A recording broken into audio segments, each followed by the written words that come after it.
गरीब मजदूर की बेटी ने केतली में दूध गर्म किया, इसका ढक्कन उठाया और ठंडा होने के लिए थोड़ी देर छोड़ दिया। थोड़ी देर बाद आई, ढक्कन केतली पर रखा, दूध से भरी केतली उठाई और बाहर की तरफ चल दी। जाते जाते इसके हाथ से केतली अचानक छूटकर गिर पड़ी। सारा का सारा दूध जमीन पर फैल गया। बाप खामोशी से एक तरफ बैठा यह मंजर देख रहा था। इसके एक दिन की कमाई के बराबर नुकसान हो चुका था। इसने आसमान की तरफ निगाह उठाई और बोला, ए मालिक, इस तरह के नुकसान हम गरीबों का मुकद्दर ही क्यों होते हैं? दुनिया जहां की मुसीबतें हम गरीबों के लिए ही हैं। गर्ज वो काफी देर तक अल्लाह के सामने शिकवा करता रहा और फिर खामोश हो गया।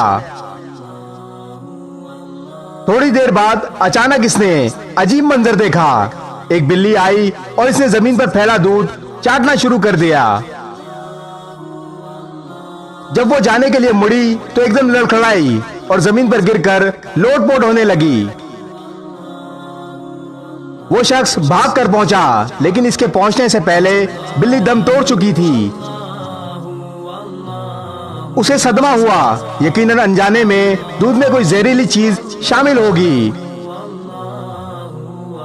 ये सोचते ही इसने केतली को अंदर से देखा तो इसके अंदर एक छिपकली मरी पड़ी थी। इसे ख्याल आया, अगर ये दूध जमीन पर ना गिरता तो इस बिल्ली की जगह मैं तड़प रहा होता।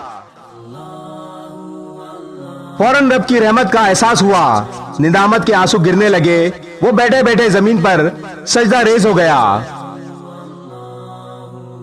बेशक अल्लाह के हर काम में कोई ना कोई मसलहत पोशीदा होती है। हम कितने नादान हैं कि छोटे से नुकसान पर गिला शिकवा करने लगते हैं। बेशक अल्लाह जो करता है हमारे लिए 100% बेहतर होता है।